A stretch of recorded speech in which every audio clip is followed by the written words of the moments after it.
focus of the scripture readings this week is on Joseph. Joseph's relationship with his family, Joseph's experience in Egypt, and Joseph making arrangements for his entire family to immigrate to Egypt and escape the hardships of the famine in Canaan. According to the story, Joseph arrived in Egypt as a slave. His own flesh and blood brothers had sold him. Through twists and turns in the story, Joseph became a free man and was subsequently granted freedom and even rose to a position of power, becoming the Pharaoh's right-hand man. Years later, after Joseph's entire family had settled in Egypt and grown into a large number of people, we are told a new Pharaoh arose over Egypt who did not know Joseph. Everything changed for Joseph's people. Rather than being welcomed citizens, they were feared and made slaves. In addition to the biblical story, there is historical evidence of the immigration of the Hebrews.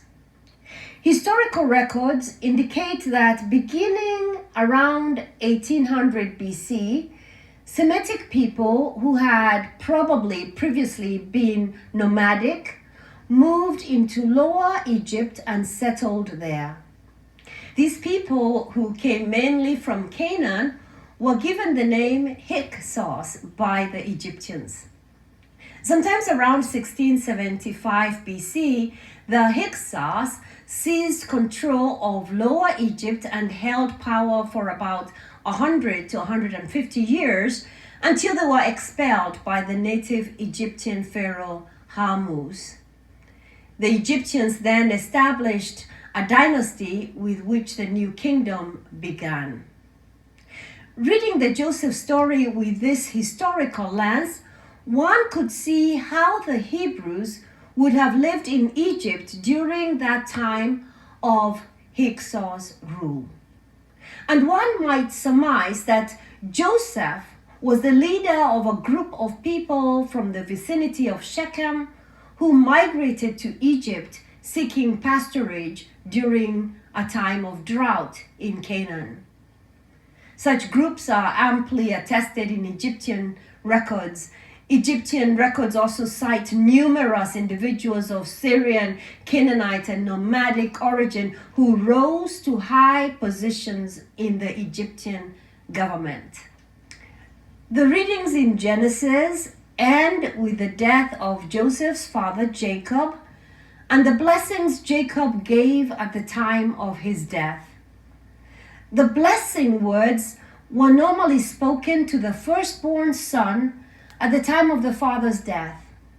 What a surprise when Jacob gave blessings to his grandsons, that is, Joseph's two sons, treating them as his own children. Jacob was very intentional as he gives the major blessings to Joseph's younger son Ephraim, and later gives greater blessings to Judah and to Joseph, even though Reuben was the firstborn son. It will take our study of Exodus for the Hebrew people to become a nation in Canaan. And there we will see Jacob's blessing becoming a reality. Ephraim will become the leading tribe in the northern area, and Judah will become the leading tribe in the south.